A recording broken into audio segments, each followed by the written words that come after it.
Jay, we're in Florida, the cruise capital of the country, and unfortunately, accidents do happen. But cruise ship accidents can be significantly different from other personal injury cases, right? Correct. Cruise ship accidents are like no other accident, slip and fall, auto, or any other accident in the state of Florida. Most people who go on cruise ships come from other places in the country. Right. Big ports in Miami and Fort Lauderdale. People cruise from a lot of people from the Midwest, from Michigan, from the East Coast, from Northeast and New England. Florida cruise ship accidents are unique in that on the ticket of passage to get on the cruise, it dictates how long you have to sue them and where you can sue them or make a claim for damages resulting from an injury on a cruise ship. Really? And I've never even looked at that. Well, most people don't look at their ticket. Yeah. And that's why it's very important to contact a lawyer immediately upon after having an accident. And in cruise ships, unlike all other cases, there's typically a very short statute of limitations. How short?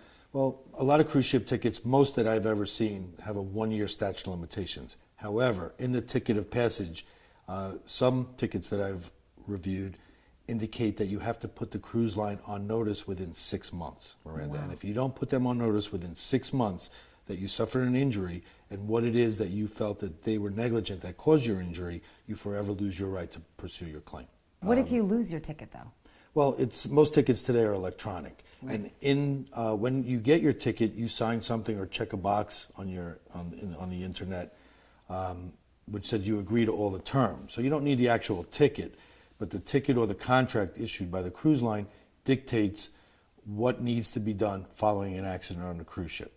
If you do not follow that to the letter, you could give up all rights that you have to any damages for any injuries that occur on a cruise ship. Wow. What other actions should a person take in order to win this type of case? Because, like you said, it sounds very tricky.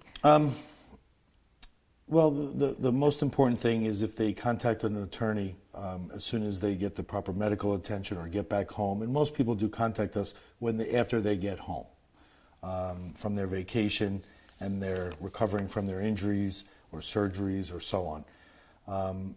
And you want somebody to do an investigation as soon as possible after the accident. And also to dictate, to review the terms to bring a claim against the cruise line and the proper jurisdiction in which to do so things can be done properly and you save your rights in the future. What defenses are commonly raised when it comes to cruise ship accidents? Well, most cruise ship accidents, they try to blame the passenger for causing their own injury. Can you give me some examples? Because I'm sure, seen hundreds of these. Well, very often there are dangerous conditions that are involved on cruise ships. Whether it be dining room conditions, sometimes tenders take people out to excursions, and the waters could be rough, and it could be very dangerous to get on a tender. And I've seen a case where they used it was a rainy day, and it was a shiny metal plank that they used to disembark from the boat. The boat did have planks that had the anti-skid strips that ran down the whole plank, which they should use in wet or rainy weather, and they failed to do so. But when somebody falls and they break their leg or their arm or their shoulder, very often the cruise ship company will say, well, it was their own fault. They weren't watching where they were going. They weren't being careful. Now, you mentioned that a lot of times these accidents occur with people who don't live in the state of Florida. So someone may be hesitant, do I contact a personal injury attorney in the state of Florida? Do I have to then come down there back and forth? What's all involved? Well, if the cruise left from Florida, they should contact a Florida personal injury attorney or a cruise ship attorney. They will not have to come to Florida. Most of our clients contact us from other states, from the Midwest, from Michigan, from Connecticut, from New York, from all over. And we how can handle the easily case. accessible are you? They could reach us 24/7 by telephone. There's always a free consultation. We handle cases, we've handled hundreds of cruise ship cases over the years from people who lived out of state that never had to come to Florida for us to handle their case. But they need a Florida attorney because on the ticket, it says the jurisdiction in the case is Miami-Dade County, Florida. So no matter where they live in the country, they have to bring their case in Miami-Dade or forever lose their right to do so. But you try to make it as easy as possible for them. Like you said, you're available pretty much 24/7, and they're not talking to a computer, which I know drives people nuts, right? Correct.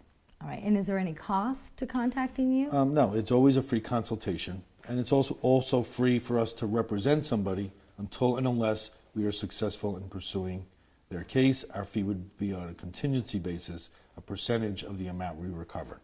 But if there was never a recovery, there would be no fee, no cost, no expense to the client whatsoever.